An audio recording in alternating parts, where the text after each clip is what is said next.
मैं ये पूछना चाह रहा था आपसे कि इंडिया और पाकिस्तान में मुमासलत तो है, इसमें कोई डिसएग्रीमेंट नहीं है, लेकिन वहाँ ये मार्शल लॉ नहीं लगे, वहाँ ये इस्टेब्लिशमेंट का इतना जिक्र नहीं आता। अगर उनके यहाँ कोई इस्टेब्लिशमेंट टाइप चीज़ भी है, वो भी उनकी डेमोक्रेटिक हुकूमत है जो अभी चल रही है। वहाँ क्यों नहीं होता सर? अब म्यूनिख सिक्योरिटी कॉन्फ्रेंस हो रही है, वहां पर इंडियन वजीर खारजा जो है वो पूरी दुनिया को डेमोक्रेसी पे लेक्चर दे रहा है और पाकिस्तान का नाम लिए बगैर जो उसने कहा है। उधर नाज़रीन आपको बताएं, कुछ आलमी सतह पर जो तब्दीलियां रूनुमा हो रही हैं और ख़ास तौर पर अमेरिका से जो खबरें आ रही हैं वो पाकिस्तान से मुतालिक अच्छी नहीं हैं। कि सारी की सारी न्यूज रिपोर्ट्स ये कहती हैं कि एस पॉल कुमार जो हैं उनकी एक बड़ी सख्त किस्म की पोजीशन है विज़ पाकिस्तान, और अब पाकिस्तान की आगे जो है वो खैर नहीं है। नेशनल इलेक्शंस में electorate of about 900 million, about 700 million voted, we count the votes in a single day. सही, हमारा पड़ोसी मुल्क बैठ के बता रहा है पूरी दुनिया को तबाह बर्बाद बर्बाद बर्बाद बर्बाद कर दिया। नमस्कार दोस्तों, जय हिंद। तो दोस्तों, जैसा कि आपने इंट्रो में देखा कि एस जयशंकर अपने फॉरेन मिनिस्टर ने म्यूनिक कॉन्फ्रेंस में पाकिस्तान और बांग्लादेश को पेला है बिना नाम लिए, साथ में वेस्ट को भी डेमोक्रेसी सिखाया है कि भाई डेमोक्रेसी कहते किसको हैं, जो कि मतलब एक उदाहरण देने की बात करी थी कि मैं उदाहरण दे सकता हूं जो हमारे पड़ोस में हो रहा है। वो वेस्ट की नज़र में सब कुछ है, लेकिन वेस्ट कुछ नहीं कर रहा है उसके लिए। मतलब एक तरीके से जयशंकर ने पाकिस्तान, बांग्लादेश, साथ में उसको वेस्ट को भी ले लिया है। आगे दोस्तों आपको तो पता ही है, एस जयशंकर अपने जो फॉरेन मिनिस्टर हैं वो जाने जाते हैं इसी मामले के लिए कि भाई साथ में ये वेस्ट को भी आड़े हाथों लेते हैं। बाकी चलते हैं इस वीडियो की तरफ, लेकिन उससे पहले अगर आपको ये वीडियो पसंद आए तो लाइक करना, चैनल को अभी तक आपने सब्सक्राइब नहीं किया तो प्लीज चैनल को सब्सक्राइब जरूर लेना।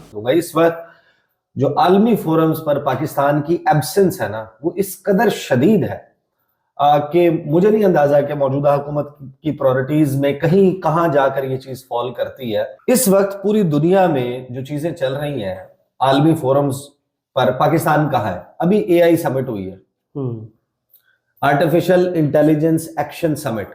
पाकिस्तान में जिस वक्त खुशियां मनाई जा रही थी ना ट्विटर के ऊपर जी कि वो जी वो आया है जनाब इमैनुअल मैक्रोन, अच्छा, और उसने नरेंद्र मोदी को इग्नोर कर दिया, हाथ नहीं मिलाया, वो हाथ बढ़ा रहा था। खबर चलवाई गई, चली ना जी, कि उसने इग्नोर कर दिया जी, और भाई इंडिया ने वो को होस्ट की थी समिट जी, और उसको जिस तरीके से नरेंद्र मोदी ने रिसीव किया था, और नरेंद्र मोदी ने एक जगह पे उसको सही लेक्चर भी दिया।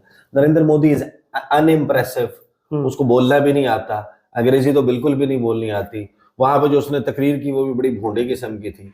वो जब उसको बता रहा था कि वो आप कहेंगे कि लिखता हुआ लेफ्ट हैंड और राइट हैंड वाली, तो राइट और लेफ्ट का भी नहीं पता चलेगा। वो अपनी मिसालों से वो एक मस्खरापन अलहदा से, लेकिन अगर आप ये समझ रहे हैं कि इंडिया के उससे उस वक्त हाथ, वो जाहिर है कि वो देखने में गलती हो जाएगी। आप इसको सेलिब्रेट कर रहे हैं, आप ये नहीं अंदाजा लगा रहे कि उन्होंने को होस्ट किया, और को होस्ट करने के बाद जो उसका एलामिया आया, उस एलामिया को भी एक मर्तबा पढ़ के देख लें, और ये भी देख लें कि जो अगली AI समिट है ये डिसाइड हुआ कि वो इंडिया होस्ट करेगा। सही, आप तो वहां पर थे ही नहीं। उसके बाद अमेरिका वहां पर बैठा हुआ है, वहां पर नरेंद्र मोदी बैठा हुआ है, उसने वहां जाके मुलाकात कर ली, उसका ज्वाइंट कभी किया आ गया। Where are you? हम अपने घर। आपकी जो डोनाल्ड ट्रंप की जो तकरीब हलबरदारी थी उसमें आपको पहली सफ में बैठा हुआ नजर आ रहा था जयशंकर, पहली सफ में बैठा हुआ। हम स्टेडियम में कहीं मोहसिन नकवी को ढूंढते रहे। मैं ये पूछना चाह रहा था आपसे कि इंडिया और पाकिस्तान में मुमासलत तो है, इसमें कोई डिसएग्रीमेंट नहीं है, लेकिन वहाँ ये मार्शल लॉ नहीं लगे, वहाँ ये इस्टेब्लिशमेंट का इतना जिक्र नहीं आता। अगर उनके यहाँ कोई इस्टेब्लिशमेंट टाइप चीज़ भी है, वो भी उनकी डेमोक्रेटिक हुकूमत है जो अभी चल रही है।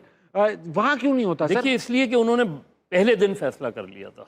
किसने? उन्होंने दो चीज़ें की थी अपने चंद सालों में।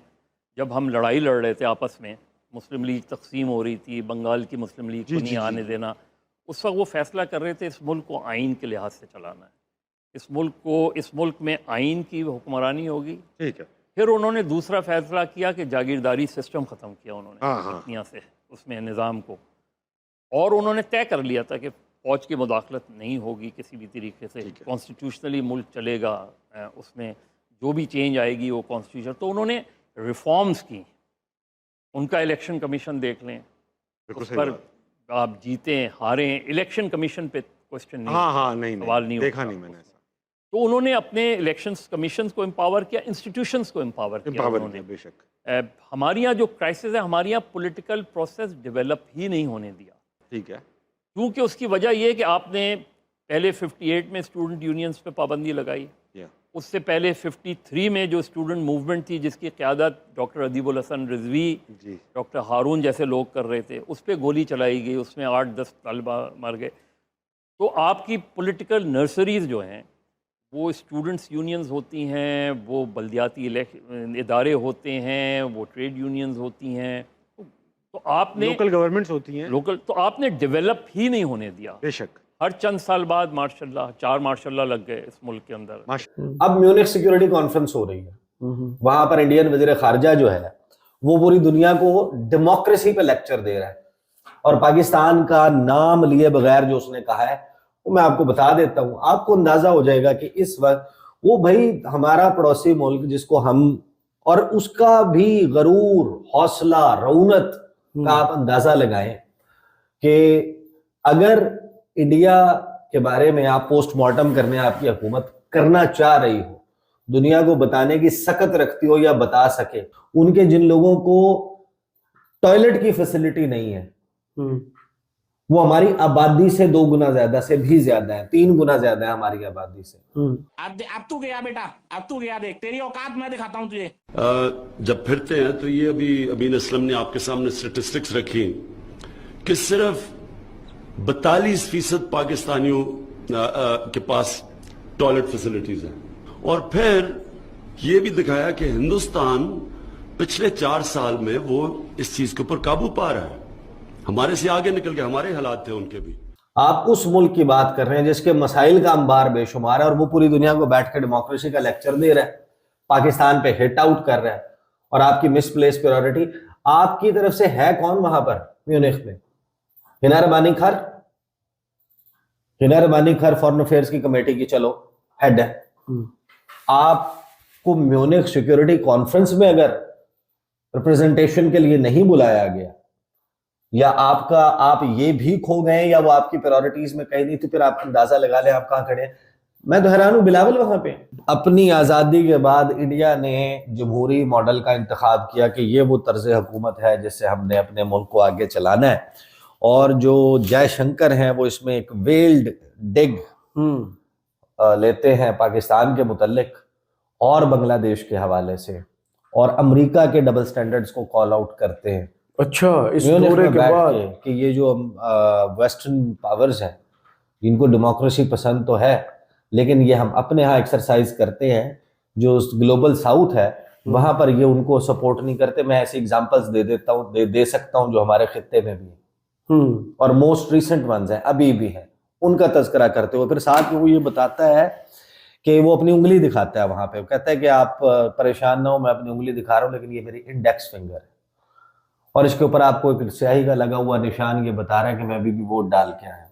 फिर वो बताता है कि हमारे यहाँ इलेक्शन कैसे होता है। वो कहता है पिछले साल हमारे यहाँ नेशनल इलेक्शन हुआ था, 2/3 जो है वो एलिजिबल वोटर्स जो हैं उन्होंने वोट डाला। नेशनल इलेक्शंस में electorate of about 900 million, about 700 million voted. We count the votes in a single day. सही, हमारा पड़ोसी मुल्क बैठ के बता रहा है पूरी दुनिया को कि हम ऐसे इलेक्शन करवाते हैं। तो दोस्तों, जैसा कि आपने इस वीडियो में देखा, इन पाकिस्तानियों की भयंकर जली हुई है। जो जयशंकर साहब ने इन पाकिस्तानियों को, पाकिस्तान को, बांग्लादेश को पेला है, और ये लोग बात करते हैं टॉयलेट की, जबकि यही इमरान खान के चमचे हैं। इमरान खान के चमचे शायद भूल जाते हैं कि इन्हीं के प्राइम मिनिस्टर यानी कि इमरान खान ने उस टाइम पे क्या बयान दिया था कि सिर्फ 42% पाकिस्तानियों के पास में टॉयलेट फैसिलिटी मौजूद है, बाकी के बच्चे उनके पास में कुछ नहीं है, खुले में जाते हैं। और आज भारत में बिल्कुल के मतलब ना के बराबर है। हर एक गांव में और हर एक घर में इस समय टॉयलेट की फैसिलिटी मौजूद है। बाकी यही है दोस्तों, पाकिस्तानियों को जो पढ़ाया जाता है वही सीख रहे हैं, यही चीज़ इनको पढ़ाई जाती है, तभी ये लोग जाहिल बने हुए हैं। बाकी दोस्तों, आपका क्या कहना है अपनी राय कमेंट में ज़रूर देना। वीडियो पसंद आई तो लाइक कर देना। फिर मिलते किसी नेक्स्ट वीडियो में, तब तक के लिए जय हिंद, जय भारत।